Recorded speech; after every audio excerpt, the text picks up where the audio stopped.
Yes. Think it's good. Let me see here. Yeah, it looks like I'm looking at your screen. So,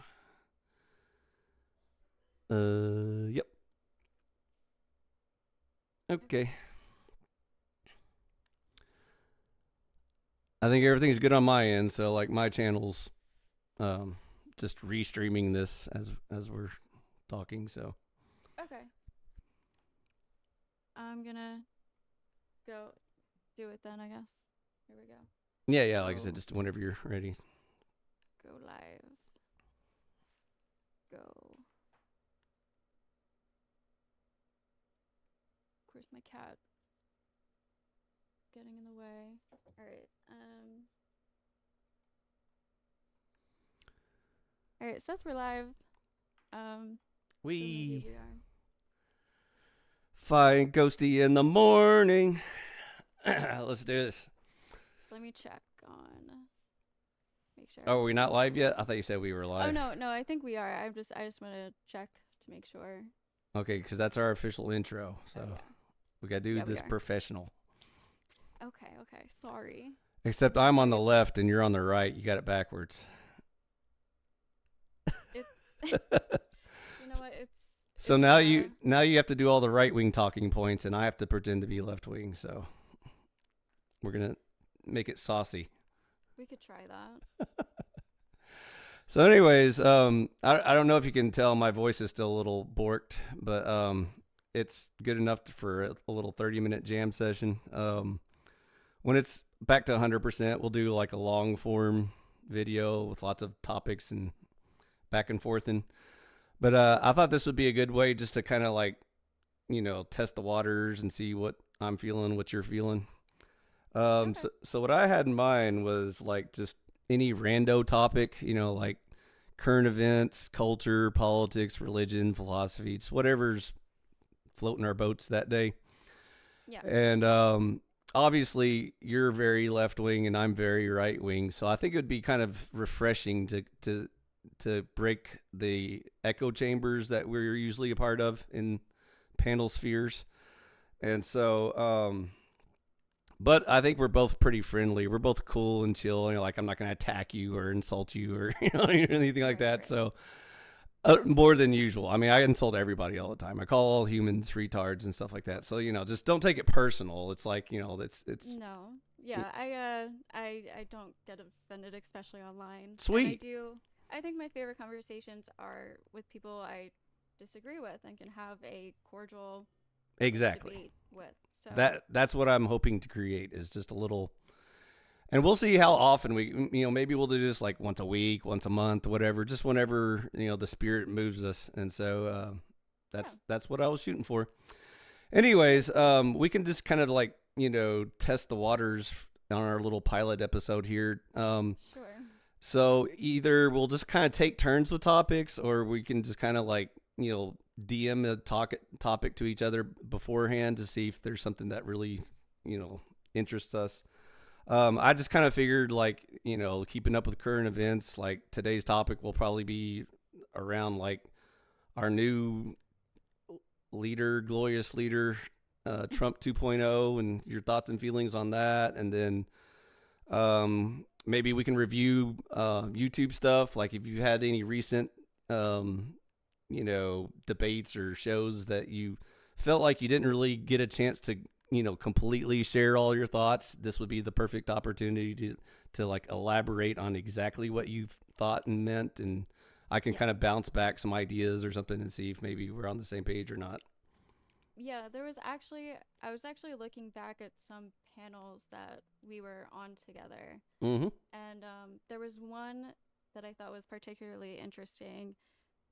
It was the Calvinist versus the animism. I don't I don't know the The word free for will it. versus the non-free will dudes. It was I think they were like both Christians, but I Yeah, think the yeah. one guy's name was Lucas, and then Andrew Wilson ended up coming on, and they talked about the curse words Oh yeah, Islam. that was interesting. Yeah. And Torsha came on and we did end up talking about like free will and determinism and stuff like that. I thought that was an interesting conversation maybe we could review Sure. when we have free And time or something. and that's what I was saying is like if something like that just is on your mind, then speak it, and then we'll just do like a whole show about it. It doesn't have to be like a particular topic or flavor. It's just whatever you're thinking about at the moment is good enough for me. So, Okay. when you said Calvinist, usually the hot debate with Calvinists is free will. So, they also Yeah. he may have gone into like curse words or whatever, but that's pretty much universal with all Christian groups. All Christian groups pretty much have like a taboo on like vulgar language or whatever, and so it just depends on who you ask that day. But I think you probably heard the spoilers when I was telling that dude that I had this debate with my grandma like decades ago, Yeah, with the and crap. yeah, she tried to convince me that crap was one of the words that God doesn't allow, and I was like, "Are you sure about that, grandma? Because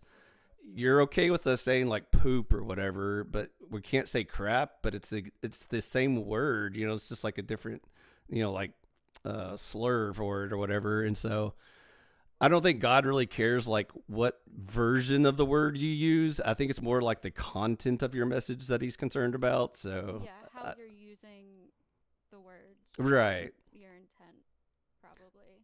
like straight up cursing someone is kind of where the idea of the word curse words came from. So like if I told you, damn you, burn in hell or something like that, that's like a curse. And so obviously there's like no nice way to say that. And obviously God wouldn't approve of that sort of message. And so that's what the curse word is. But like saying hell itself doesn't like automatically invoke God's wrath, because you can say, hell is a bad place. You don't want to go there. So see, I just said the word, but it's not the word that like, makes people evil or whatever. It's just how you use it. So, but anyways, I think he figured it out during that conversation. Yeah. Um. But I Yeah. guess just to straw man, or steel man that dude's view. I agree that as a general rule of thumb, if people are going to present themselves as holy and devout Christians, they probably shouldn't just be constantly dropping sailor talk, like f bombs and whatever and stuff like that, because that doesn't really help present yourself as this goodly honorable person. And so I see his point there, but Yeah. I think we kind of live past that. That's more like my boomer parents kind of generation type culture, because like during my generation we used sailor talk so often that it just lost all meaning. Like it doesn't offend anyone anymore because we just say it so often anyway. So Yeah. I think with that Lucas guy, he was directly saying like you can't say curse words at all. But I yeah, think a valid criticism that I think a lot of people have of Andrew Wilson in particular is how he's obviously Christian, and the is he? way he uh, well claims to Allegedly. be, Allegedly. he definitely claims to be, and the way he approaches conversations with people doesn't come off as Christian like. Right, very aggressive and bullying and Yeah, mean non spirited. kind of like non-forgiving. Right. Very, I don't know. Sometimes it's not even like he's not even always attacking their argument too. He does make superficial like attacks and insults and stuff like that. Sure. So I think that's a valid claim for people to make of him. But And in his defense, I also claim to be a Christian, and like I said, I call people retard all the time and stuff like that. So it's more of a term of endearment. It's not like I'm trying to belittle you or say that you're incapable of understanding. It's more of like a provocation to like make people want to try harder to like think deeper and be more passionate about their arguments rather than just phoning it in and being like, meh, I don't care, I don't think, whatever, blah blah blah. And yeah, so insults are pretty much like an exaggeration of what you're trying to express to that person. So like when you say fuck you don't mean that literally. You're expressing how angry you are or how right. annoyed you are or whatever that is. So And like in my circles, I would talk that way to my friends and family as well. So like it's like it just depends on your perception of culture. Again, my grandmother, if you said crap in her presence, she'd be like, oh, "How dare you?" She'd just be yeah, shocked. And I think a lot of that generation, and even the like boomer generation. I don't know how old you are, but even I'm the almost 50, so I'm Gen X. okay, yeah. So like the boomers and stuff. I think like I grew up being told that curse words were against God or sinful. Right. And Um, again, it's the mentality of it. It's like, it's hard to preach the gospel when you're just talking like a sailor every day cuz like, most people are just going to assume you're not a very good Christian, if you're just using vulgar language all the time. and lots of people don't fully understand um, their religion. Like they'll grow up as a Christian and say they're Christian, but maybe they don't go to church that often, and they're kind of just told like curse words are sinful, and they don't like think about it deeper. Or they never bothered to open the book and read anything. They just like Right. learned their religion from TV and cartoons or something like that. And it's like, Yeah. I think yeah. there's a lot of Christians and religious people in general who are kind of at that level. But And that's why I'm here is to be the thorn in their sides because I end up debating and arguing more with like religious people than I do non-religious people because non-religious people tend to be more like open-minded and logical and reasonable about stuff like that. But religious people, you have to like deprogram in order to have conversations with them because some people are so stuck in the rut of thousands of years of tradition and whatever that they're incapable of having like open-minded new conversations about certain topics. They just their funny hats told them to think one way, and that's the way they're just like programmed for life to think that way. And like I said, a lot of them never even bothered to crack open the book and see if that's even correct or not. They just yeah. that's just following orders. So, anyways, we'll actually probably end up agreeing on a lot of things because even though you're lefty and I'm righty, it's more about our political origins that differ so much. But I think you and I actually agree on a lot of stuff, like the way you approach ideas and the way you talk about things. That's why I felt like that would be good for us to have conversations because we're very similar. We're just different. Like you come from a more probably progressive, I would call it woke, but you probably would take that as an insult. But I um, won't. but I think everyone knows that right wing people use it as like a pejorative or whatever. Like, oh, you're Yeah. just dumb and programmed. But Yeah, yeah. obviously woke people have good intentions with their beliefs. They think they're doing the right thing. They're helping humanity and all that sort of stuff. But Yeah. um, that's the stuff we can debate and talk about or whatever. And so, anyways, if you want to start off by reviewing old stuff, like I said, we can start off there. And then if we just want to fill some time, we can just, bring up the latest headlines and talk about that or whatever. So Okay. I'm, Did you want to ask questions, or did you want yeah, I how think I think it would be good for us to kind of go through like a brief intro to each other, just so we kind of That's what I was thinking. I was going to ask like maybe go through our kind of basic philosophies, religious right. views, whatever political stances, how we got here kind of thing. That would be a good start. So you already know I'm Gen X. I'm born and raised in America. My parents were boomers. I basically grew up in a half household, half religious, half atheist household, and so I basically self-taught myself religion. Even though my one parent pushed me in one direction, they didn't force you. It wasn't like required. It was just like highly recommended. And of course, the atheist parents didn't give a shit. So he was just like whatever, just figure out life and enjoy it. And so my religion is very personal. It's not. I don't. My religion isn't to make family or friends happy or to fit into a group or anything like that. It's only my personal beliefs that I hold. And so I grew up Christian in a non-denom group, and which is a hilarious title because every time someone claims to be non-denom, they're actually just another denomination, that claims to be non-denom. But the short version of it is we don't subscribe to any of the major mainstream sects like Baptist, Methodist, Presbyterian, whatever. All those have a fancy group name or whatever. The name on our building is called the Churches of Christ, and so it's basically the restoration of the original church. Is Is it a smaller church or a bigger church? they're pretty small worldwide. They're only like in the millions, like 2 million, 3 million, something like that. Okay. Um, And what can I just ask? What age did you like discover your belief? again, I was born and raised in the church, Yeah, but but when did you like really then I went through my understand? high school, rebellion phase where I denied everything, including family, religion, politics, everything. Went through my own atheist, agnostic journey to determine truth on my own without anyone's influence or persuasion.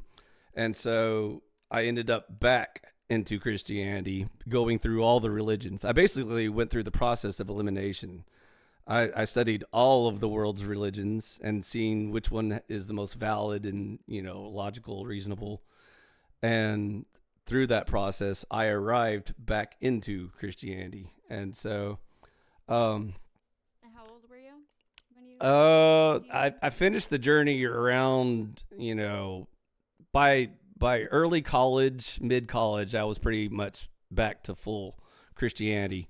I never really went like butthurt anti-theist, because sometimes atheists just like hate God, and they were usually like you know assaulted by someone in the church or whatever, and then they just like reject religion altogether for the rest of their life. I didn't go through any of those experiences, but I also just personally rejected religion because I didn't accept it, that it was just being fed to me by family and friends or whatever. And so I see what you're um, saying.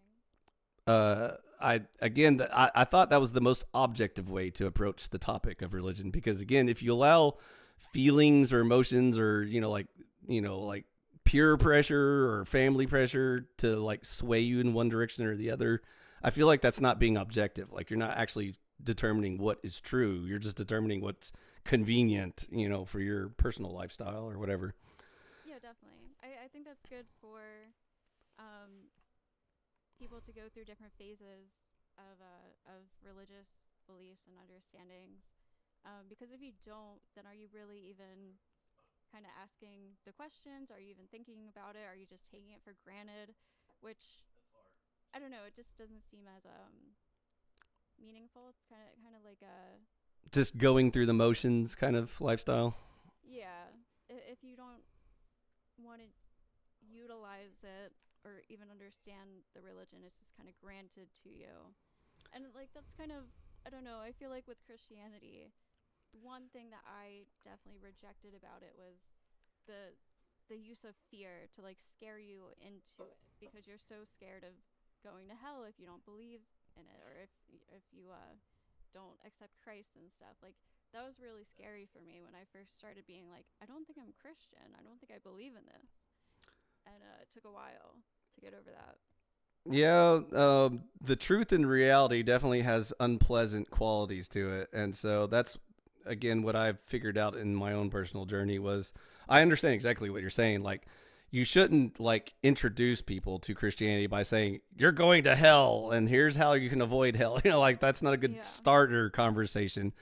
It's also, I don't think it's also not beneficial to try and sway too far in the other direction where you basically tell people, "Oh, there's no hell. God wouldn't ever allow bad things to happen. Everything's just kittens and puppies and fairies and rainbows." And so I think that's kind of the side effect of a big culture shock we went through during my generation. From Gen X to millennials, they went through this like helicopter parent phase where they were basically like giving all the children trophies and stuff like that, for participation and whatnot, because they basically didn't want any negative input in children's lives whatsoever. Never telling children no or that you failed or anything like that.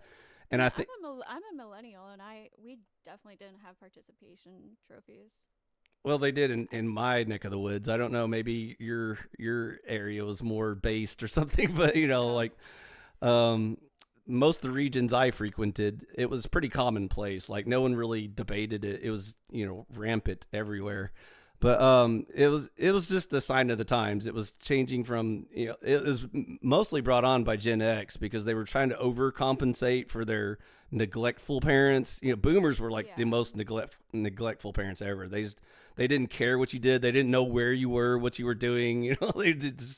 They would just check Yeah, they in would with you shoot like every 10 afar. years or so and be like, "Are you still alive? Great, cool."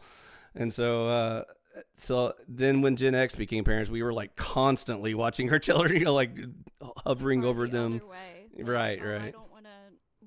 I wasn't cared for as a child, by my parents, so I So want to be extra so careful I'm going to be for the my perfect parent and watch my child yeah. 24/7 and never allow them to fail or make mistakes or anything like that.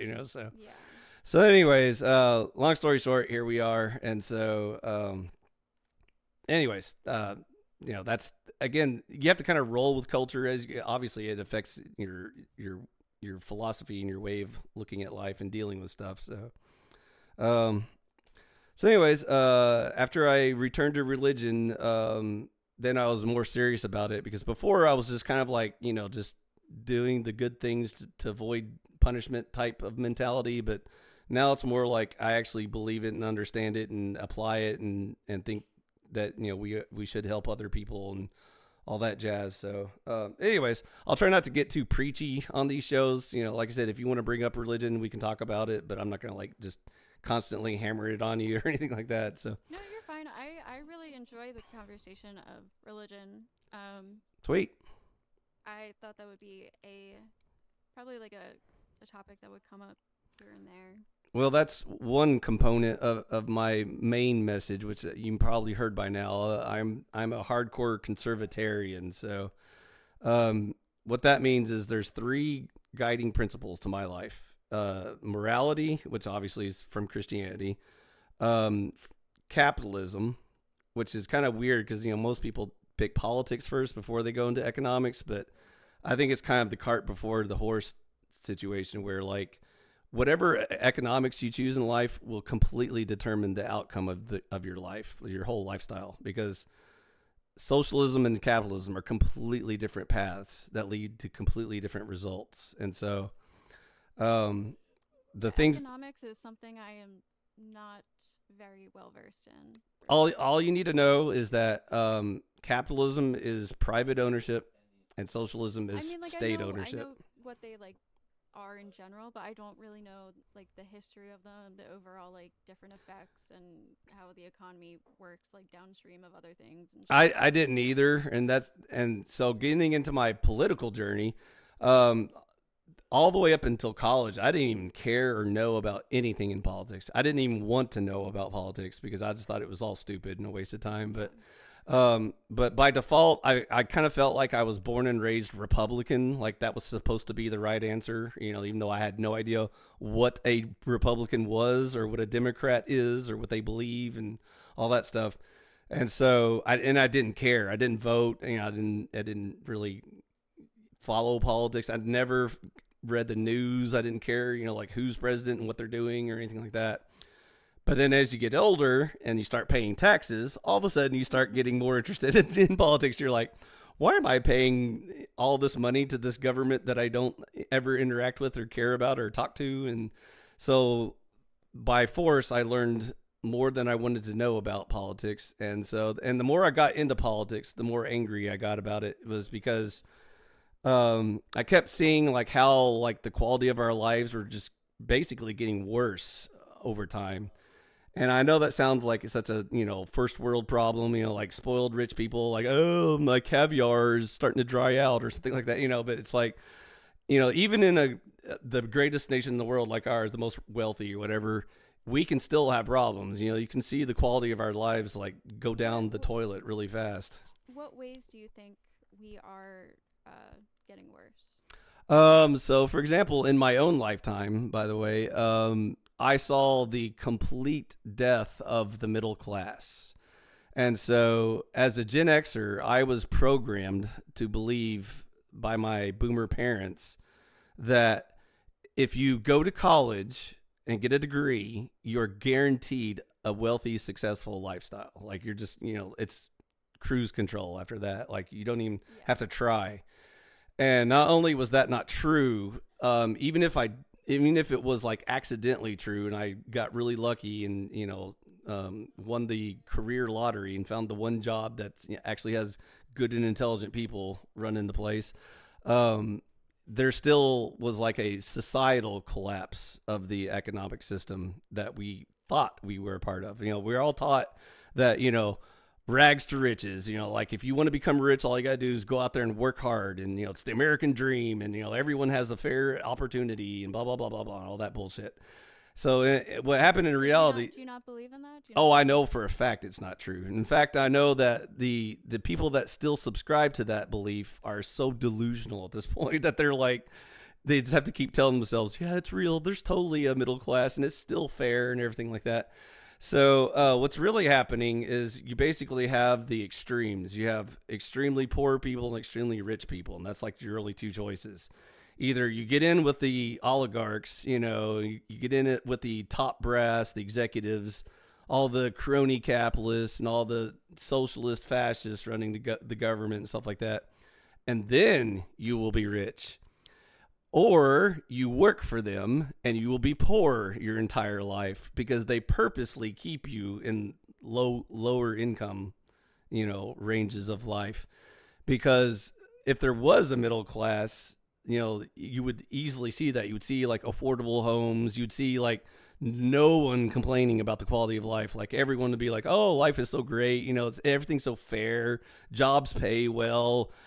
Employers are fair and honest, and they would never throw you under the bus or cheat you out of overtime, or all kinds of little details that happen in real life. But anyways, like I said, just my own personal experiences, and I've been all over the area. I've been East Coast, North, South, West Coast. I've been foreign and local, and so um, I think a factor into that too. Like I get what you're saying, and I don't doubt it. But I also think a big factor into kind of like the diminishing of the middle class is our lifestyles. Our average lifestyles in the U.S.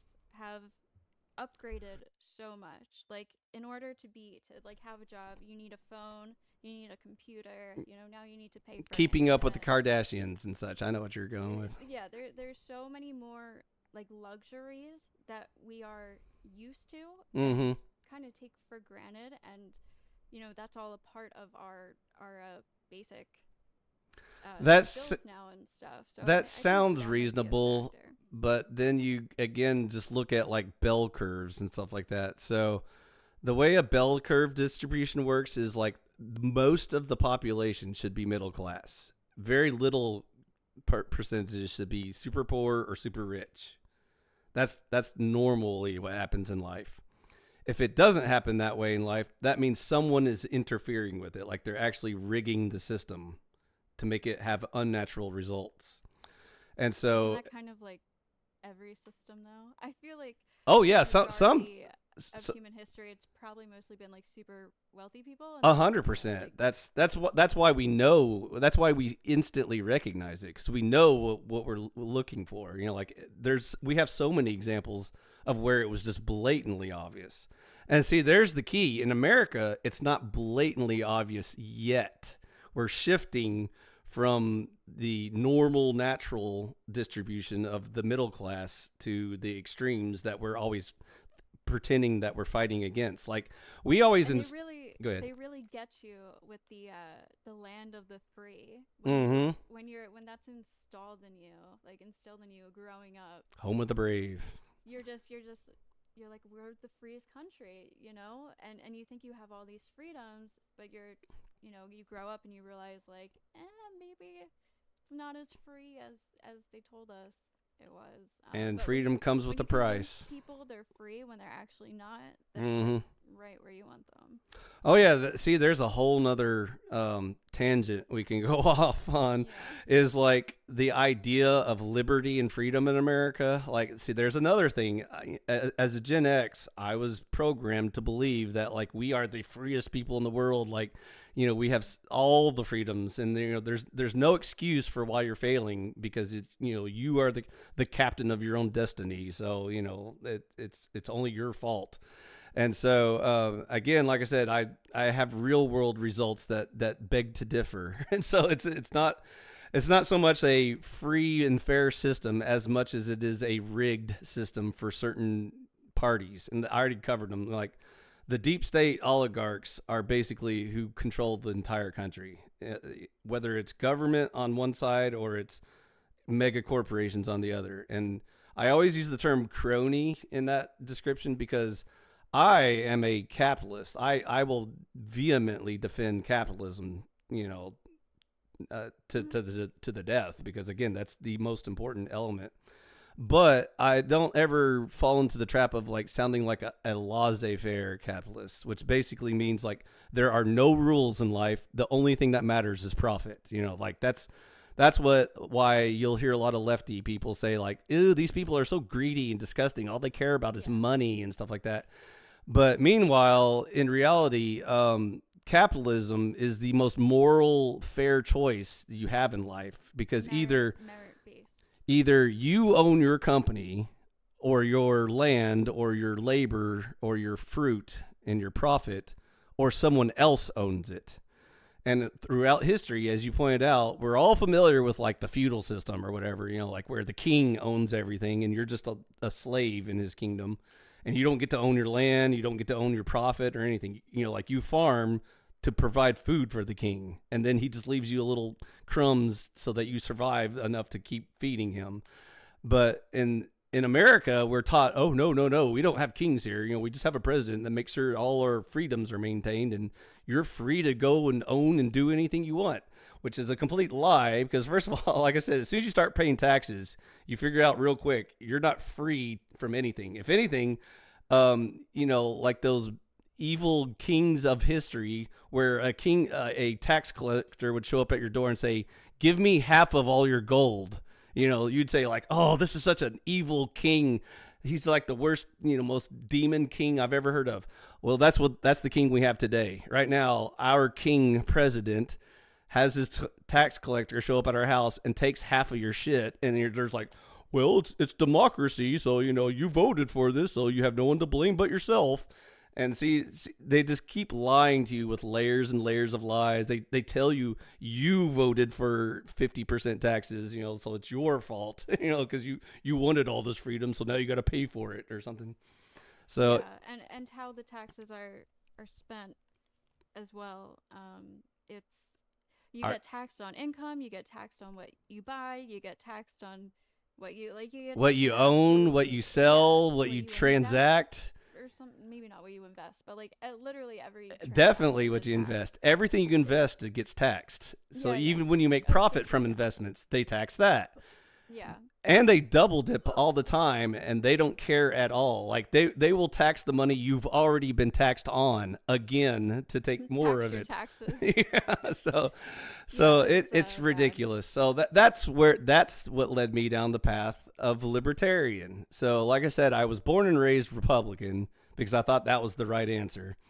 And then I actually learned about politics, and I was like, this is absolutely disgusting. I would never vote for any of these people. And so I discovered this dude called Ron Paul. You may have heard of him. So way back in the day, he's really old, but he doesn't really do anything Was anymore. he a politician? Yeah, he ran for president. Okay, yeah, I've heard of him. Yeah. He ran as a libertarian Okay. a while back in my day. But anyways, his son Rand Paul is still a senator or whatever in Congress. You probably heard of him as well once or twice in your life. But anyways, um, so Ron Paul was like the greatest thing to ever happen to American politics, and it also exposed what a fraud American politics is.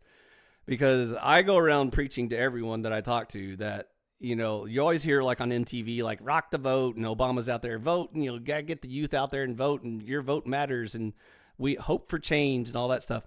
So your vote absolutely does not matter. They don't care in the slightest who you vote for. They don't care if you got like 100% anonymous or not unanimous Yep. vote for one person, because the electoral college will just pick whoever they want anyway, regardless of whoever won the popular vote. Yeah, but it's like next to never happened where they It, haven't gone with the popular vote. but you see how you can't deny it. All you can say is they would probably never do that. But Well, historically they haven't. I think there's been a couple states like well, a they handful never of times. they never needed to, because when you rig the voting system so that it's a uniparty and you're voting for Tweedledum or Tweedledummer, they don't care which one you pick because they already picked both of them for you. So they already have plans for who is allowed to win the race. So what And about so, like local elections though? Are you can do they does your matter? vote When's the does your last vote matter? time when's the last time a mayor did something that affected your life? Our new mayor made a couple of big changes. She was just elected. It hasn't like personally affected my life, but we have. Exactly. I mean, That's within the city there are some changes though, but so we live in a backwards world. Again, the lies we are taught as children was that when we founded America, we were all about small local governments because we were trying to get away from big oppressive centralized governments like the king or the yeah, monarchy or whatever. And so the whole point of our system was to empower your local leaders who actually can affect change in your life, and who you can keep check on, to make sure they're not getting corrupt or, doing shenanigans or whatever. And then the state is just like the middleman who doesn't really matter because you never see that guy and he doesn't do anything in your life anyway. And then there really shouldn't have been like a real federal government. By the way, that was one of the big contentions during the Civil War. Everyone thinks the Civil War was just about slavery. They thought that was the only reason why we had a Civil War. yeah. No, And the South was literally succeeding. Is that the word? seceding and Seceding, yeah, from the and country, right? one of their main objections that the South was fighting against was a centralized federal government. And so if that Civil War happened today, I would be fighting on the South, because I am completely against a centralized federal government. Now, hopefully, we would have resolved the racial issue by now. So, like I said, if you take slavery out of the Civil War, suddenly it becomes more clear what they were actually fighting about. So, I mean, how would we deal with like foreign affairs or a the same way military? we dealt with foreign affairs before we had the centralized federal government, well-regulated militias will defend their lands with their life. You Yeah, but you will not take it's their a land from different them. it's a different world. We do trading. We have Why do you worldwide need the trade. government to do your trading for you? Why can't you do your trading? I mean, I don't have like a boat. I don't have You the don't have the ability to go to your mailbox and mail a letter to a foreign business and have them send you some goods. I mean, I don't think that's how Have you ordered the industry anything works. on Amazon before? Yeah, of course. Sometimes those packages get shipped directly from foreign countries like China or Vietnam or India or whatever. So you're already trading internationally completely on your own without the need of a federal government whatsoever. Yeah, but I mean like large manufacturers and Why do you need someone else to take your money and to I mean inefficiently trade it? if they're going to buy, I mean, I'm going to sell to whoever's buying, right? Have you ever heard the phrase return on investment, ROI? Yeah. Okay. So if I were to check your books and see how much money you've given to the government versus how much money and profit the government made for you and returned back to you for all of your hard-earned work, what do you think that number would look like? Would it be like 10% return, 100% return, 1,000%, 0%, negative 200%? What do you think it'd be? Do I get more money back in taxes than I pay? No, let's say you're a good citizen and you pay your taxes, and so the federal government gladly accepts the money that they take against your will, and so let's say you made $40,000 last year, and you paid half of it to the government. $20,000 went directly to the government's pocket. Okay, so now they promise you, oh, we're going to do all this trading and business and international blah blah blah blah. And you're like, okay, that's great. So what does that mean? How much money do I get back from that? Like my $20,000 investment, how much do I get back from that? Do I get $5,000 back, $10,000 back, zero I back? I think I understand what you mean. Like, Yeah. it's not the federal government that's doing the trading; it's the Well, they individual. are. They are now, and no one even cares about that. And see, that's how far gone we are. Like citizens don't even care where our money goes. Let me give you a perfect example, and this is one you'll love as a lefty. Um, so you know you hate it when like corporations and the government get in bed together, right? And they're like doing secret dealings behind the tables, and behind the That's closed doors. probably not good. Yeah, I'm usually Okay, against like lobbying and so stuff. if you were to look right now, how much of your tax dollars are going to a private organization called Tesla or SpaceX or whatever, Hmm. because some crony capitalist got in bed with a politician and is now using his political power to make profit directly from the government, which is you. You are paying this man's investments. So again, you sent $20,000 to the government, and Mr. Trump decided to give some of that money to his buddy Elon to help his business grow. Now, Hmm. what are you going to get on the return on that investment? Are you going to get a little sticker that says thanks for donating, or you're going to get a free Tesla? Or are you going to get a free trip to Mars on a SpaceX rocket ship? Like what are you getting out of that deal? Yeah, I have no idea. You're Probably getting nothing. zero. You'll never see a penny of that ever again. It's gone forever.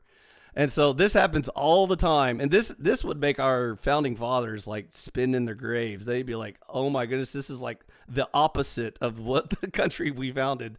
This is what we were trying to get away from because we came from Europe where we had kings that were, you know, working with their slimy lords, who owned all the businesses and were making all the people slaves and taking all their money and just spending it on gold-plated thrones and shit like that. And that's exactly what they're doing now, and I no mean, one has a problem with it. I think there would have to be. I agree that the federal government level should have minimum involvement. But I feel like there would have to be at least some type of representative for the entire nation. Otherwise, it's kind of just like a bunch of little mini countries. Why can't you have a diplomat or something that represents your country, and you pay his salary like $50,000 a year for his salary just to go Well, that's what I'm kind represent of. you? That's what I'm kind of saying. Somebody who is in charge Okay, do you of want to kind of all guess the how much we assistance. currently pay our diplomats just to go, which is the president, by the way. He's kind of like our Like head honcho. 200K a year or something. That's just indirect salary. That doesn't count all the pensions and free health care and Yeah. free housing and all. There's so much stuff they get for it. Plus, Yeah. you already know how politics works. That's Yeah. the official salary they make is just the tip of the iceberg of all the crony bullshit they engage in, all the insider trading that you hear about every single politician getting in on, because of course they're not going to officially record their profits from that, because if you knew how much these people were making, you'd just be like, riot, burn it down. That's So why I don't even know if there ever could truly be a totally uncorrupt government. I feel like the sure, people running things are always going to have their self-interest. I've got an idea for you. They can um, try to pretend like, they love the country, they love the people, and that might be part of it, but I feel like ultimately everybody's going to work together for themselves. what if instead of kings, we decided to use judges instead to be our governors per se? And these judges are just like your local judges, for example. You know how you have to like vote for your judge in order for him to earn his office? Mhm. And he has to come visit your home and plead for your vote and be like, please vote for me. I'm an honest, good person, And hardworking. then You can, nobody knows them. Yeah. yeah. And so I would suggest a system like that would be way less corruptible than the current system that we're currently using. And again, people don't even give it a thought. Like, they don't think there's an option. They think that our only choice is to have this $1 trillion bloated government that doesn't give a shit about you whatsoever. They don't care about you, your lifestyle, whether or not you're starving to death, whether or not you have health care, whether or not you can afford your housing. They don't care about any of that shit. All they care about is kissing babies and appearing on the stage, and everybody's hooting and hollering, "Oh, hope and change! You're gonna save us." Yeah. You know, because I voted for you. You're the king that's gonna totally care about me and make my It life must be a better. major ego boost Yeah. to be like a U.S. president. Yeah. And Yeah, you're right. so Lower again, salary, less influence. I don't know. and you already know, even your governor has no idea who you are. It doesn't care about your lifestyle or how well you're doing, anything like that. And even your mayor, again, is so far removed from you, the citizen, that you know that this whole system has failed. There's not one part of the system that works. It's just complete corruption. It's complete oligarchs. It's, the rich enslaving the poor. There is no middle class. So that's where I come from politically. I don't know if it's complete. I know, like, I would say maybe every aspect of the government has corruption within it. But I do think there are things in our government that lots of people take for granted that they don't realize everything that's like actually going on behind the scenes that does Is that a benefit good us. thing? Well, I mean, like, I don't know. Like, a lot of people are trying to get rid of these three-letter word agencies or whatever, right? Like Yeah, yeah. See, EPA, the FDA. But like, they don't realize all that actually goes into what makes the food that you buy safe. Like, you just take it for granted that this food is going to be safe to eat, and like, you don't realize actually all the stuff going on behind the scenes that like goes into that process of so making it. before government showed up, and when mom and pops had to run their own farms and run their own restaurants and everything like that, was the food safe or was everyone dying? Well, it wasn't like mass produced. And if we could go back to localized farms, which I feel like makes so much more sense, Is way healthier, is way better for the economy, and makes it's much better more for the thriving for the environment, citizens, and it's it's better better for the for the environment. animals, it's better for people, it's healthier. Yeah, I have this is something I've been talking about for a while, but I don't know. Every time I say this, people say it's just like unrealistic. It would cost farmers more money because farms are cheaper when you do it in masses versus like small localized farms. So that's usually the argument and pushback I get. And so uh, eventually I'm going to convert you to the dark side, because I know you're coming from the you trust the government now, but the more we talk about it, you're going to realize there is nothing to trust about the government. But I understand exactly what you're saying. You feel like without the government, we wouldn't have roads and hospitals and healthcare and food safety and nuclear weapons to protect us from the bad guys out there and all that sort of stuff. And the truth is, not only would we have all those things, we would have better versions of all those things. I'm a civil engineer by trade. That was my career for my life. I've designed entire cities, counties, statewide projects, all that sort of stuff. I went to Multi-million school for dollar. landscape architecture for a while, but I didn't graduate. I've worked with lots of landscape architects, but the civil engineers are the ones that have to do all the boring math and stuff, and so Oh yeah, no, we're the I had to nerds take that, an engineering class for that, and and those suck, don't they?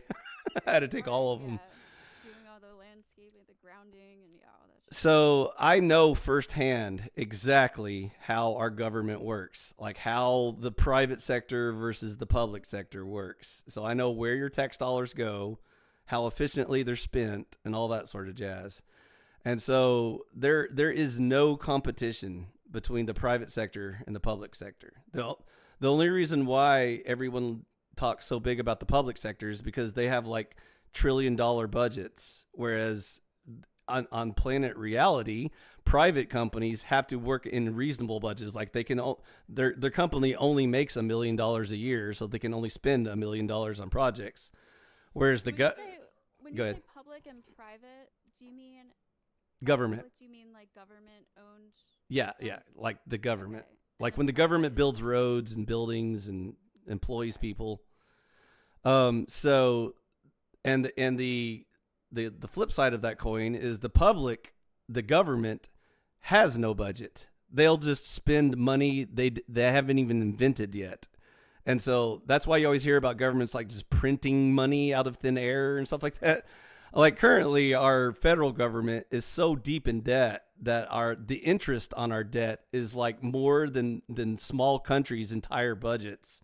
Like we're paying like trillions of dollars in interest on the debt that our country has printed itself into out of thin air. And so this is the complete disconnect with reality. And see, a lot of people don't understand this, and they're just like, "Oh, but the government will always be there to protect us and take care of us." And stuff. They don't care about you at all. The second the funding gets cut off, you're gone. They'll throw your body on the fire to keep themselves warm. So they're not like they're not going to make cuts to make sure your life is comfortable and safe or whatever. And so, but just the core concept itself, like I said, people don't understand that not only would we still have roads and hospitals and safe food and clean environments and stuff like that, we would have more better quality roads and more safe foods and better thriving citizens and more affordable homes and all these wonderful things that comes from the private sector. That's what capitalism is. That's the only way. That's the only origin of production. The only thing the government produces is theft. It steals money from the citizens and then spends more than it even stole from you. So what is the difference though? Because isn't it all just profit? The difference is reality. So, like, the reason why, the private sector celebrates profit so much is because through your blood, sweat, and tears, you barely manage to overcome nature and win the game. You worked so hard to grow all those crops so that you would have food, so that you would live and you don't die. The government doesn't produce anything. They don't farm. They don't, make anything. They don't produce anything. Order They just things. they just take money from citizens and then spend it on whatever random bullshit you allow them to. Whether it's bombing foreigners or shady oil rigging businesses or whatever, just all kinds of shady stuff that you don't even want to know about. But meanwhile, everybody's like, "Oh, well, we trust the government. They're keeping our interest in their hearts and minds." So and that's what kind of led me to the severe split down the left right wing path, because the left wing tend to be more trusting in their government, and they hope for the best, and they think, well, there's always a few bad apples in the government, but most of the government is I think nice, it used good to be people. the opposite, though, right? I feel like the liberals used to be the conspiracy theorists who were like, "Don't trust the government, man," and It the has liberals shifted a were like, lot over I the think it, years. yeah, I think it's switched over the past like two. The word liberal has no meaning whatsoever anymore in modern times, because you'll hear people say, "Oh, you're a classic liberal," which is the actual definition of the word, because the modern use of the word has lost meaning altogether. It doesn't even mean what it originally meant, which, like you just said, it was the skepticism in the powers that be, the bourgeoisie or whatever, however y'all like to phrase it, the monarchs, the kings, the lords, the aristocracy, all of the obvious corruption was coming from the people who had the power and the wealth. And so to be liberal was to always be doubting those people or trying to revolt against them and bring the power back to the people, which is how they get you into the left wing. This is how they get you every time. So the way they brainwash you away from reality is all the wonderful things I told you about capitalism will be erased in like one idea. They'll say, but what about the people, the workers' rights? Don't you care about workers' rights? Shouldn't we form unions to fight against these corrupt mega corporations and all their greedy capitalists? And so that's what starts you down the path of like, communism and socialism and all that sort of So stuff. you're against unions. Completely. Because My dad was a construction worker and he was in a union and he loved it. So I used to work for the government and I was forced to be in a union. I didn't have a choice. In order to Yeah. accept the job, I had to join the union. Yeah. And so I learned But all there's about no. unions working for that. Don't they usually benefit workers though? When I was laid off, it benefited me zero. I got zero benefits from being laid off because I was deemed too high income because engineers make too much money. So you can definitely afford to fire engineers, but you got to keep those janitors and clerks employed because they're nice and cheap labor. So, anyways, the more you get into the system, the more you'll learn about how it actually works. And so, the way they sell it to you is they make it sound like they're like freedom fighters and they're on the side of the little people. They're trying to fight against the Yeah. big boss hogs, the big fat pig capitalists who only care about profit and don't care about human lives or anything like that. Yeah. And meanwhile, the socialists are the most heartless, demon, evil people you'll ever meet in your entire life. And if you don't believe me, just crack open a history book and look at who has caused the most death in human history. And you'll quickly learn what party they belong to. Well, I mean, there's also lots of economies and nations that have claimed to be a certain type of kind of like they've claimed to be democratic or socialist Yeah, or the whatever. Democratic Republic of China, for example, who Yeah, everyone I knows think is I think communist. North Korea is like a The Democratic Republic of North something Korea. yeah whatever. It's obviously not. So They always use the title like the People's Republic of such and such, yeah, and so that it yeah, sounds very that looks democratic. nice. And so that's how they get you. That's how they convince you that you need to vote Democrat for more feelings and more puppies and kittens because don't you care about the babies and the puppies and kittens? So it's like, The poor yeah, people the and the poor people. vulnerable and yeah, And meanwhile, the Democrats, the socialists, and the authoritarians are the ones that oppress the poor people the most. If anything, the capitalists at least give you the option to get out of poverty. And that's where, like I said, early on, I was sold the lie that America is still that today. Like they still sell that lie that if you just work hard, you can get yourself out of poverty and become mm-hmm. rich, which is not really true. I mean, it's kind of true because we're going through that transition from full fascism into something that kind of resembles the old America where you had some rights and some ownership. But like I said, once the Full fascism. Don't you think that's a little dramatic? that word has meaning, and I'm not playing the Nazi card. Fascism is when the government, the socialist authoritarian government, colludes with the crony capitalists. That's what fascism is. Yeah, I mean, but we don't even have like socialized health care or anything like that. I don't We think. still have Obamacare, and they were arguing full health care for all citizens, just like China, by the way. China has Yeah, full health care for all citizens. yeah, I think most What could go countries wrong do. with that system? By the way, have you ever been in a Chinese hospital? No, only country I've been to is Canada besides America. If you've ever played video games, there's this video game called Silent Hill. It's about this guy who like goes through this journey into the demon world or whatever. It's basically hell. You like go down into hell and you have to fight demons and stuff like that.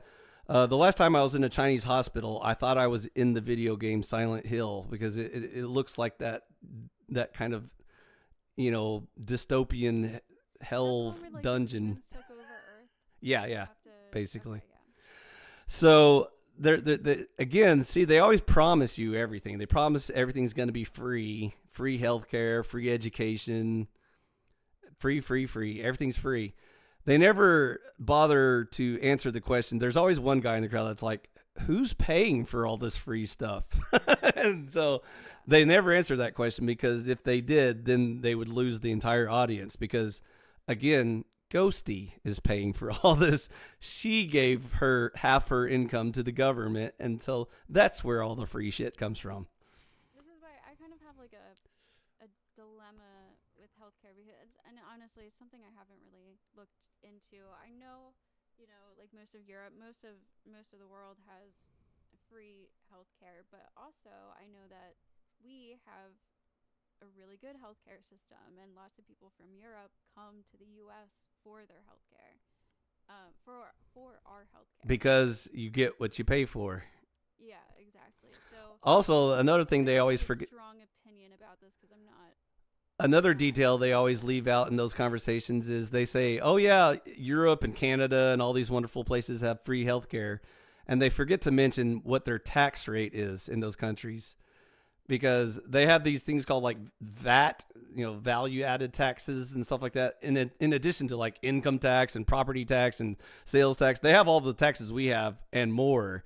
They have an effective Canada, tax rate of like 60 to 70% in most I European went to countries. Canada and I I got a receipt. I went to dinner and I got a receipt and there were like four different types of taxes listed Yep, on there.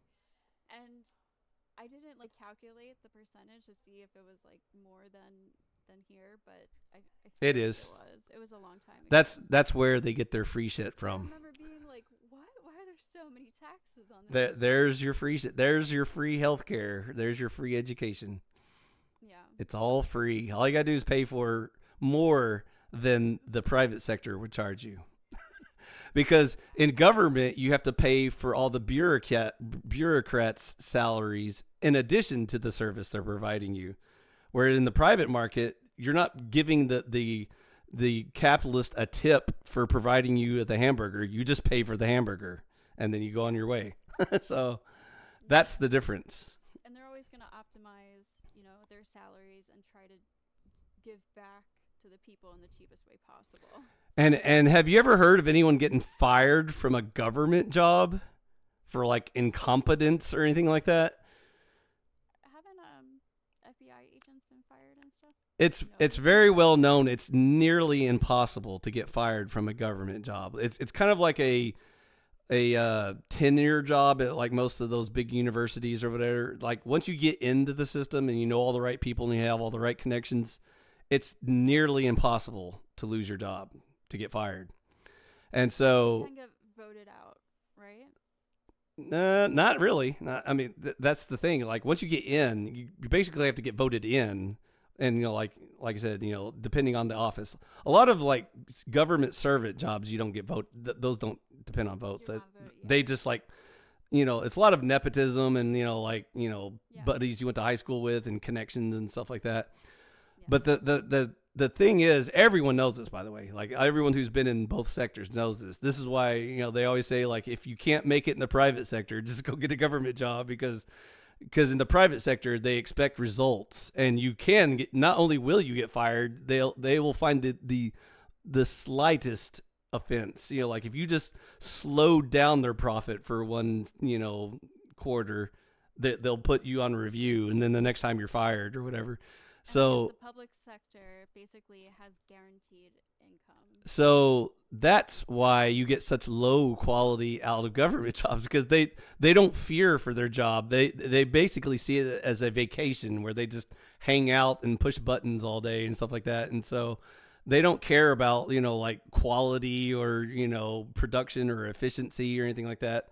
And so that's why it's like I said, there's no competition. They're just worlds apart. And so, but these are things you would have to learn by doing it. So you have to go and see these things happen, and you're like, oh, this is the stuff they don't tell you on TV or during their campaign speeches or whatever. All they do is promise you hope and change, and they'll make everything better. Just vote for them. And so that's why I'm so extremely right wing politically because I'm so right wing that like your typical like Andrew Wilsons or whatever and stuff like that. I view those people as like left wing people. They're just so bootlicking part of the That uniparty. isn't that what like Trump is doing though? Isn't he like I'm pretty sure the three richest people in America were all at his inauguration. Oh yeah, So billionaires. isn't he kind of doing the same thing? The exact same thing all the people who he said he was fighting against were doing. Like Yeah, all those so like corrupt Clintons and the Biden you're and on the Obamas. you're on the right wing, but they're doing the same thing. So what makes the right wing It's different? okay when we do it. That's the old slogan for the political parties. Whenever they accuse the other party of doing something evil, the next term when they're in power, they'll do the exact same thing, and then they'll just say it's okay when we do it. So, anyways, yeah, exactly. You just made that point. That's exactly what happens. And again, that's why I said it doesn't matter which one you vote for. You're getting left wing or center left wing. That's your choices. Either bigger government or super fast bigger government. Which one do you I want? mean, I guess you could say the people getting deported right now would say it matters who you vote for, but Well, depends who you are. don't break the law. Because we still have asylum and ways to immigrate to the country. So, uh, No, I understand. I'm just saying, there are sometimes like ways that certain people will be directly affected. oh yeah, definitely. I If guess you're it an depends illegal on the immigrant, specific. lots of free stuff if you vote Democrat. That's why they give you the hats while you're crossing the border. Vote Democrat. More free shit. Just come on over. Bring your family. We'll give them free shit too. Ghostie's paying for it all, so fuck her. Yeah, I don't know. I haven't looked into that stuff. I haven't, so So you're not going to turn your apartment into a sanctuary city or anything like that? Is what I'm hearing. no. Did you ever notice that when the Democrats talk about sanctuary cities and stuff like that, it's never their house that they're volunteering. It's like someone else's property or whatever. I haven't seen one. I live in the city. I guess maybe it's not like a big immigration.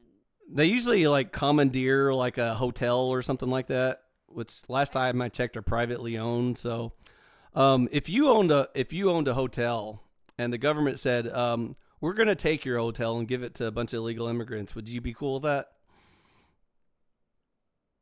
um probably not. Just Yeah, because since that's like uh, your income and that's how you feed your family and stuff. So, yeah. I don't know because again, like I haven't looked into it. I've heard these claims. I've also heard them refuted, though. Is that the word? Disputed, whatever. yeah, Or like, refute it or yeah, dispute. refuted. That that's not actually what they were doing, or it was like a temporary housing or something. I don't. Again, like I don't know. But if they're literally just like paying for illegal immigrants just flat out, which seems like pretty unbelievable to Giving me them like because cell phones and if gift they cards are and stuff. doing that, like obviously I would be against. Where do you think that money comes from, Ghosty? Is it Are they working on a farm and making profit that way? Taxes. I just really don't know how common it actually is. I feel like a lot of this is probably blown out of proportion. I It's just could be another day wrong. for them. They don't sweat it one bit. They're just like they just have a little sheet on their desk and it says, "Yep, here's the $1 billion we're taking from our citizens today." I mean, Whoopee! what is the incentive for Democrats to More do that? votes so that they can go on camera and say What we care about people. illegal immigrants can't vote though? No, no, no. The Democrats, they can go on TV and say, "See, we care about people." Those nasty Republicans hate people. They want to. They're racist. They don't want any foreigners coming to our country. But we love I feel like people. you could do that by just, changing the immigration system, not by like paying. But I feel like that's just like not cost effective. I don't know. I don't know if I don't think that's like a big enough incentive for them. See, now you're starting to sound more right wing here. I told you No, eventually I'd get you. I don't believe. I personally can't see that actually happening. Like I feel like it's probably not happening as often as people are saying it is, but I could be wrong. Well, you can always research things to find out if you really want to know the answer. But like I said, I lived through it, so I can tell you firsthand. I've been in those board meetings where they decide budgets and where the money comes from and where it goes to. And so I know exactly how the money's getting spent and who decides it and why. And so that's why I was like, oh, this is neat. Because I was like, and here all my life, I always thought there was some good and intelligent people somewhere in the government, like keeping a check on things and making sure some of the money is well spent. But no, it's just a lot of, nepotism and stuff like that. It's like, I got to do a favor to get my kid the position of senator, so I'm going to approve this budget for you so that you can get reelected to your office and blah blah blah blah blah. Meanwhile, none of that money gets spent. No roads are built or anything like that. It just says Or the budget was passed. my son works in this industry, so I'm gonna put a bunch of funding this way that's gonna like benefit my family directly or Exactly. something like That's that. why it's called insider trading, because you're using your government position to actually affect the free market, which should not have any interference whatsoever from the government, because then it's not fair.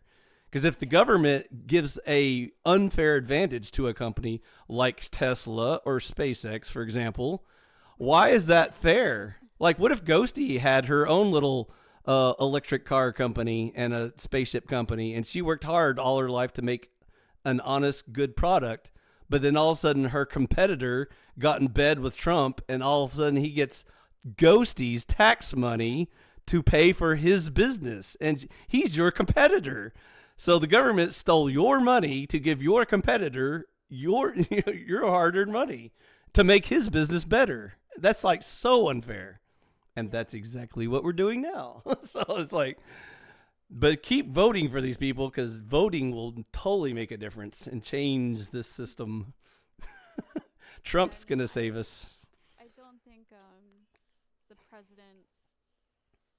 I don't know. I understand they do affect. I don't think on a personal like daily life basis, presidents affect people all that much. They can influence your income tax rate. So, Yeah, um, that I guess like they can that was one of the things affect that the inflation. Trumpers were trying to brag about how Trump slightly lowered their income tax to like 30% instead of 35% or whatever, as if that really makes a difference.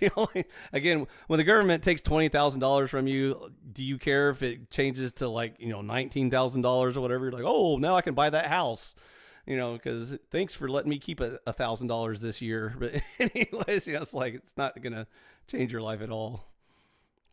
But anyways, also they shouldn't be able to do that. Like, since when does the president just get to decide that, okay, this year you're going to pay 60% taxes or whatever? It's like, what?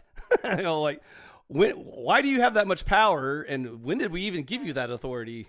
how do you think that ultimately should be decided? Do you think people should be able to vote on legislation as well? I think taxation is theft, so it's a non-starter for me. How much Well, how much income tax did Americans pay before the Civil War? I'm assuming zero. 0%.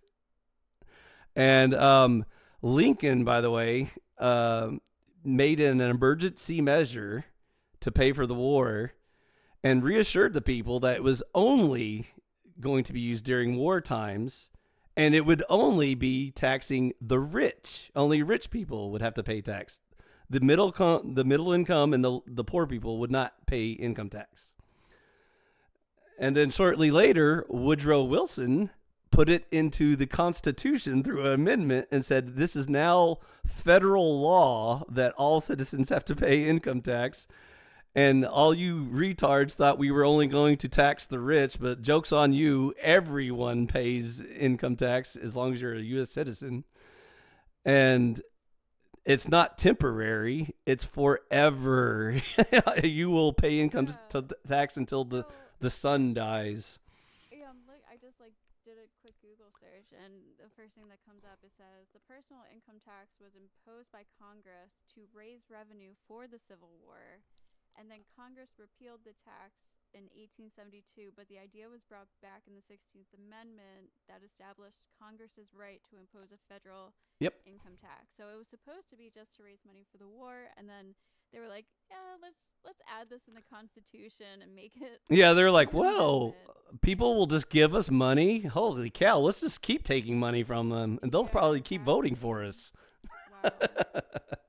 So, anyways, like I said, the more you learn about history and stuff like that, the more disgusted you become, because you're like, wait a minute, like, was that the whole point of the creation of this country? Was because we were like getting taxed too much, and we were like, fuck you, here's your tea. We're going to throw it to the bottom of the ocean. sit and spend British crown. And now we're paying way more than a tea tax. We're giving the government half of our income, and we're just like, oh yeah, that's fine. Well, I mean, I don't see any problem with that. You're like, that's like half of your grocery money just disappears into the government, and no one has a problem with this. Everyone's like, yeah, that well, we got to have roads and hospitals and It shit. makes me so mad too. Every 4 years, the election cycle, how much money goes into the elections alone. And every 4 years, like all that money being used for these campaigns, like I Yep. understand we have to have elections, but it, oh my God, if we could use that money for something else or even half of it Do, for our country, like do you know what my favorite box on the income tax return form is? which one? The one where it asks you, would you like to donate extra money to the Oh, presidential campaign? Because we're already taking half your shit. Would you like to just give us a tip on top they of gotta that? try. They gotta try. And I'm like, let me think about that one. And as I'm like planning the revolution, I'm like, sure, I'll give you a little, I'll give you something. I'll personally deliver it to you. So, anyways, but anyway, no, I don't seriously, encourage revolts, but for those that do want to peacefully start their own little communities, I do take that serious. I don't know if you ever heard my spiel about starting conservataria within the United States. It would basically be like a merge between like the Amish community and like the Free State Project, where like people actually care about the quality of their life and saving this country and helping good and intelligent people prosper. And so So like a self-governed community, kind of that's separate. as you're basically like removing yourself from the system as much as humanly possible, because like the more you support the system, obviously the more they're going to take from you. They're never going to stop taking from you if you just keep giving them more money and stuff. And so there are ways you can get creative and just like figure out how to like pay less taxes and things, and not just dump truckloads of money into the government. And so that are legal. They're not unethical or anything like that. But uh, you always hear about, of course, rich people know all these tips and tricks, because that's one of the ways they stay super rich is they have these like super wealthy lawyers that find all these little loopholes and Yeah.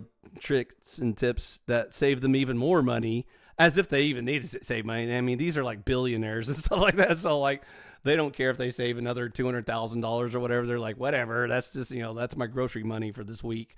And so, anyways, but again, peaceful protesting, like the Amish are basically the most independent group in the United States of America. They don't ever even vote. They don't register for anything. They don't What like. about Native Americans?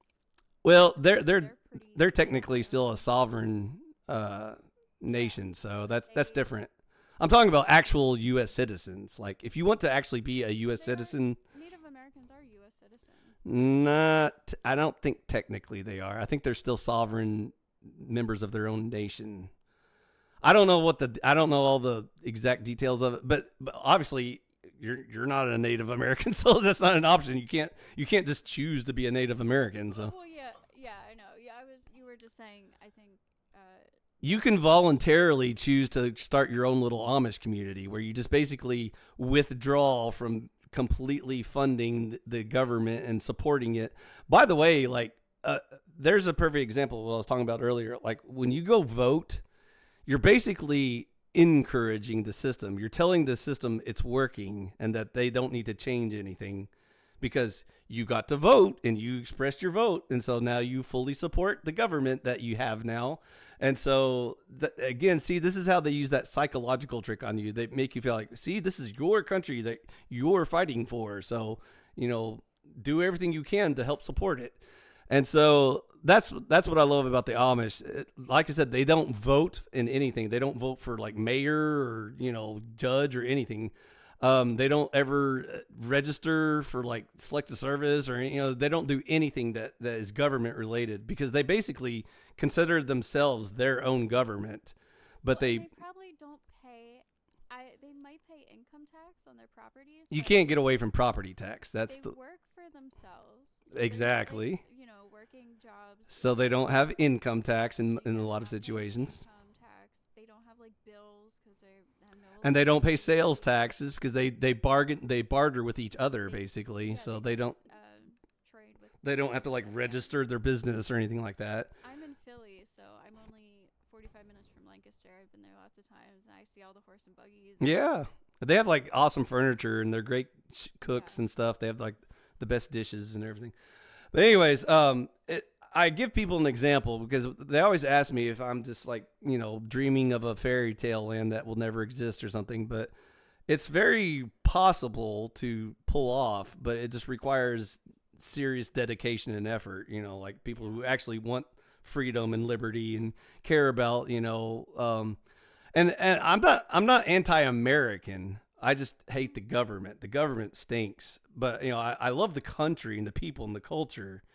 I just don't like the government. And so I don't want to sound like some like anti-government kook that I'm not gonna like bomb a building or anything like that. no, no, That no. that's not Yeah, that's not what I'm about. That's why I said I would peacefully protest into my own little community and just try to withdraw from this vile, corrupt government. that's And one of my main issues with the government, in my opinion, is because I'm like I don't know, I'm kind of like a hippie person. I like nature and me too. gardening and all that stuff. And I personally think it's a violation of human rights to not give us the option to want to be a part of the society or live off the land ourselves, totally separate. Yeah, like There's when did homesteading fall out of fashion? Like that's one it's thing I want to bring illegal. back.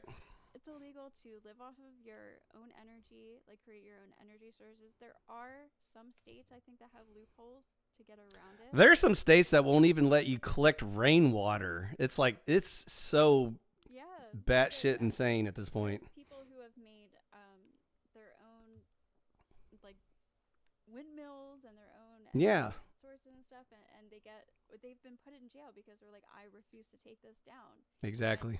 you can't just like go out in the woods and just pick it's all like national owned or federal owned land or state owned land. Like there's nothing, and I think that's like fucked up. You're gonna force people to live in this society that Exactly. you own, work by, play by your rules, and you have no option. I think we should have an opt-in, opt-out society where, like, if you want to be a part of the military industrial complex, then you can go, be part of the crony capitalist system or whatever, and be in bed with politicians or whatever. But I think we should have an option where if you just want to be like an off-grid homesteader and live your self-sufficient life where you grow most of your own food and you just barter with your neighbors and stuff like that, that the government shouldn't intervene at all. I mean, all they I should do is just enforce the rule of law to make sure we don't kill each other or steal each other's shit or whatever. But Right. that's why I'm a conservatarian, because a lot of people accuse me of sounding like an anarchist. They always say, "Oh, you just want to get rid of the whole government and you don't want any laws or any government." I'm saying, no, that's not what a libertarian is. Libertarians want government. We just want a very, very, very small, unintrusive government that just like Yeah. supports its citizens and protects it, and that's it. They don't like hassle them or oppress them or harass them with regulations and fees and taxes and Yeah, because ideally, all a government really should be is a kind of collective organization of a mass of people so that people can live civilly, I guess. exactly. It really shouldn't be anything other than that, but it's kind of turned into a corporation, I guess, in a way. And So it shouldn't be like $1 trillion monster that just like bombs brown people in the Middle East, is what you're saying? yeah, probably not. But we're so good at that. I mean, why stop us? I mean, Oh what else are we yeah, good at? if we're good at anything, assassination attempts or successes of other countries. Yeah, fucking up other people's countries because we haven't fucked up our country enough. We're like, oh, let's just go fuck up everyone else's country while we're at it too. So there's your tax dollars hard at work. But anyways, so again, I am opting out mentally, physically, spiritually, and so you always. I don't know if you've heard my old stuff, but I'm always talking about my bunker in the woods, and so that's where I'm starting Conservataria, and so I am the emperor, and you're welcome to come visit anytime and check it out and see if it floats your boat. But in the meantime, we can just kind of shoot the shit, chew the fat, whatever, here and talk politics and stuff.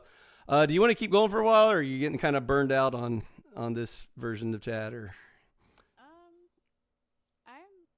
I think this is a probably a good place to end the conversation, unless you had something else you wanted to. I mean, I've got about 30 minutes left in me. If you have another little topic you want to throw in there real quick, but like I said, my voice hasn't fully recovered yet because Yeah. the kung flu. So which we're not allowed to talk about on YouTube, by the way. We can't ever say the V word, and so the jibby jab.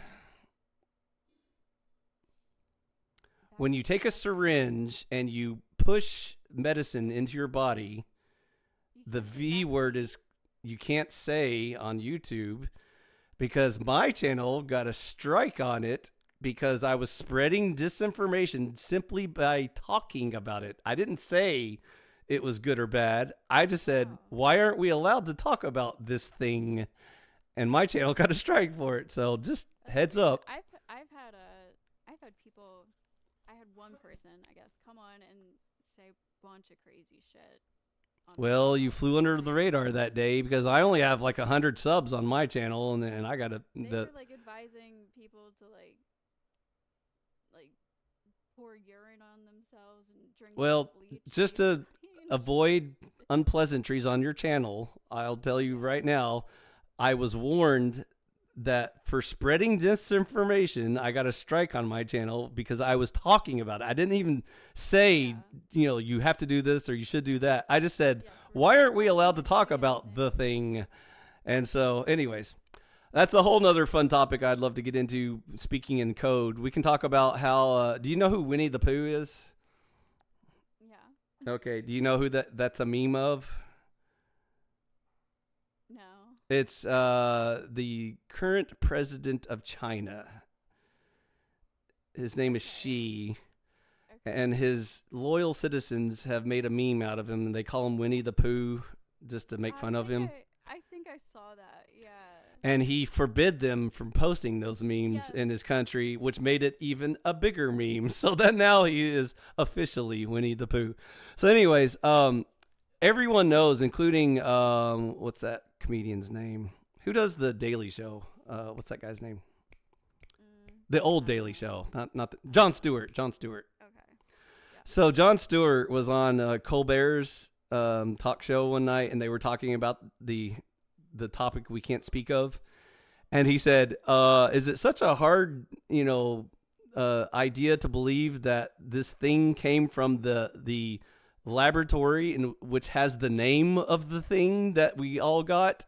And he was like, "It seems like that's a pretty logical conclusion that that's where it came from because that's where all the original sources started coming from." But you remember back in the pandemic days, there was a complete shutdown. Like they would completely delete your channel if you even mentioned that word. And it's hilarious because now, all these years after, everyone thinks that we're free to talk about it again, which we're not. Because I can show you the strike on my channel that proves that the I personally have talked about it and I haven't had an issue, but I also don't want to risk it. So I'm just telling you right now, don't say the V word and don't say that it's either good or bad for your health because that will get the thought police showing up on your channel. So, anyways, on my channel we can talk about it because I'll use all the code words and then I don't care. I'll risk another strike on my channel because that's what my channel was for. It was to figure out who we're not allowed to make fun of. So, anyways, if you want to know who's in charge, you just find out who you're not allowed to make fun of. It's a very wise old saying. I But think that's anyways, true. yeah, we'll keep your channel nice and clean, so I won't use any of the naughty words or TOS bad stuff. So, Yeah, I haven't like worried about it too much, but but we'll yeah. talk about clean subjects, safe subjects like how we love our government and trust it always because it's always working in our best interest, and how Yes, I love my socialism is gets us free shit. That's I why love my we new love YouTube socialism. algorithm. Yeah, yeah, yeah. So, anyways, I have my topics that I kind of prefer, and so we'll just kind of, swing back and forth from the stuff you like and the stuff I like, and then we'll see kind of how we like going about it. But anyways, And if there's like ever an interesting video that you think we should cover or something, totally. you can send it to me, and Yeah, we can even present right here in StreamYard. I don't know if you know how to click that yeah, button. There's like a little screen where you can yeah, like review other people's content and then comment on it. I love doing that stuff because it saves you all the hard work of having to sit through hours of their stuff, and you can just reactionary get to the content. meaty parts and be like, oh yeah, let's talk about that. So, No, I yeah, appreciate it. that's the whole intent of this show. Hopefully, it will work out for our audiences. And like I said, I just get kind of bored, with the old stuff. I'm done with like panel versus drama and stuff like that. I don't do debates anymore either because that's fizzled out and there's really no one left to debate. So I might show up every once in a while. Like if you're on a panel or something, I might jump in, just share my 2 cents on something. But I really don't frequent channels much I anymore. Yeah, recent over the past like 2 weeks, I for some reason I was like addicted to it almost like going on panels. Yeah, I yeah, thought it was like really fun, and then there was just one day that hit me, and I was like, I can't do this right now. Like I can't even listen to it right now. Like yeah. I couldn't watch any like debates, any panels. It was just like it was just getting to me for some reason. I was like, I cannot deal with You gotta of it. take breaks every once in a while. You can't do it like 24/7 or it'll burn you Yeah, out really fast. So, definitely. and I used to like angrily debate, for like decades and stuff. I used to be like all over Discord when before they started perma banning me, and all over like Facebook and Twitter and stuff like that, and then most recently YouTube. I was kind of seeing if YouTube had like an active kind of community, but it's more drama here than anything else, and that's where I get out of that stuff real fast. So, Yeah. but if there's interesting topics, I might jump in every once in a while. But this is kind of my reduction of YouTube because if you look at a lot of my old content, I was just all over the place, like on everyone's channel and getting into all kinds of nonsense. But now I've whittled it down to who I actually want to talk to. So I chose you. Congratulations, Ghosty. Oh, I feel honored. But anyways, I feel like we can vibe. That's what I got from you. Is like every time I talk to you, even though we disagree on a whole bunch of stuff, like I don't want to punch you in the face while we're talking. So I'm like, Yeah, I like this it's person. I'll talk it's to this hard person. finding like reasonable people, especially on the internet, to Yeah, have these discussions with, especially like good faith people and totally. who actually want to have real conversations Yep. and stuff.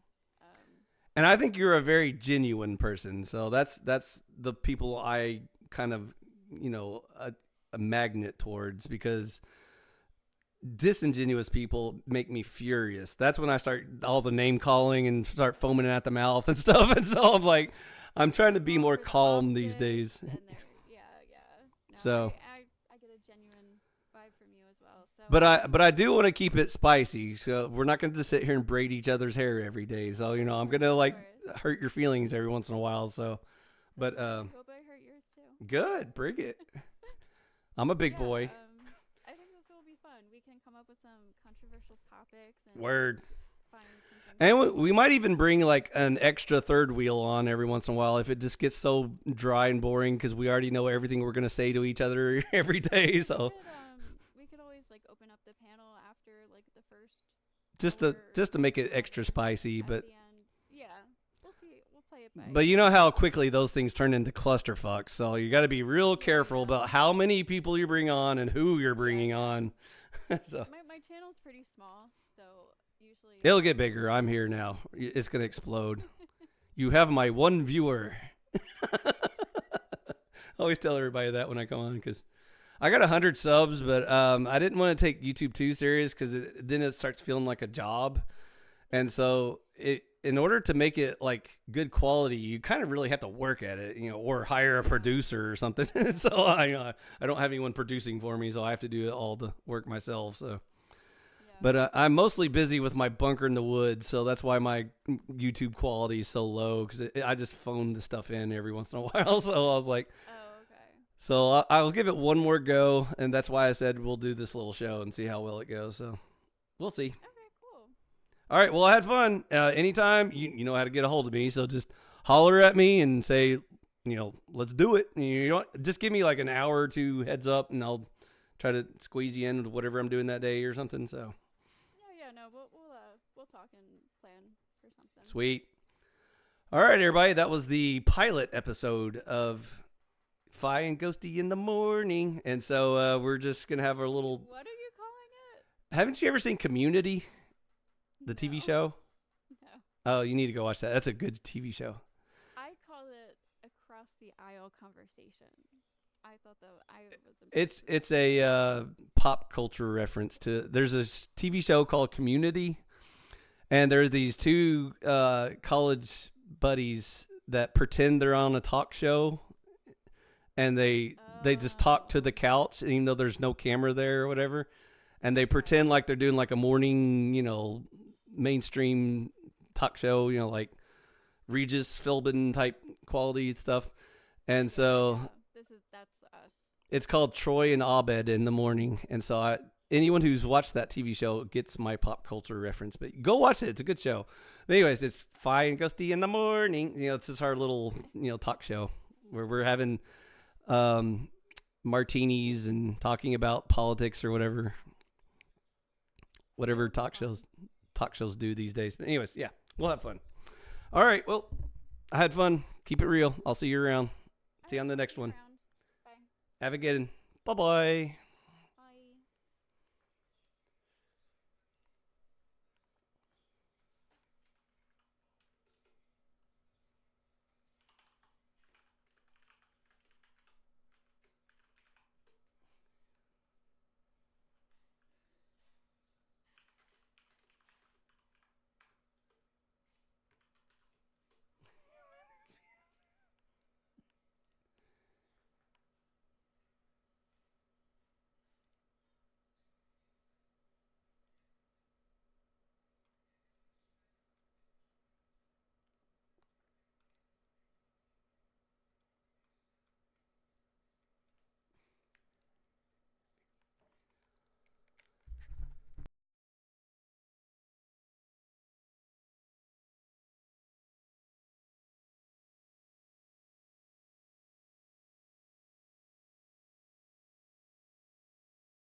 Of course, my cat is getting in the way. All right. All right. It says we're live. Um. So maybe we We are. find Ghosty in the morning. Let's do this. Let me check on. Make sure Oh, are everything's we not live cool. yet? I thought you said we were Oh no, live. no. I think we are. I just want to check to make sure. Okay, because that's our official intro. Oh So yeah. we got Yeah, to we do are. this professional. Okay. Okay. Sorry. I'm not a Except I'm very on the left and you're on the right. You got it backwards. it. You know what? It's So now you have to do all the right wing talking points, and I have to pretend to be left wing. So we're gonna make it saucy. we could try that. So, anyways, I don't know if you can tell my voice is still a little borked, but it's good enough for a little 30-minute jam session. When it's back to 100%, we'll do like a long form video with lots of topics and back and forth. And but I thought this would be a good way just to kind of like test the waters and see what I'm feeling, what you're feeling. Okay. So what I had in mind was like just any rando topic, like current events, culture, politics, religion, philosophy, just whatever's floating our boats that day. Yeah. And obviously, you're very left wing, and I'm very right wing. So I think it would be kind of refreshing to break the echo chambers that we're usually a part of in panel spheres. And so, but I think we're both pretty friendly. We're both cool and chill. Like I'm not going to attack you or insult you or anything Right, like right. that. So more than usual. I mean, I insult everybody all the time. I call all humans retards and stuff like that. So just don't take it personal. It's like it's No. Yeah, it, I don't get offended, especially online. And I sweet. do.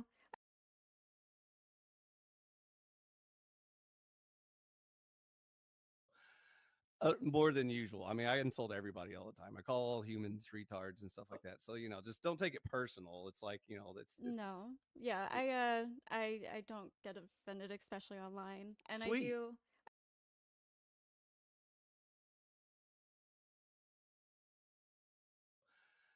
More than usual. I mean, I insult everybody all the time. I call all humans retards and stuff like that. So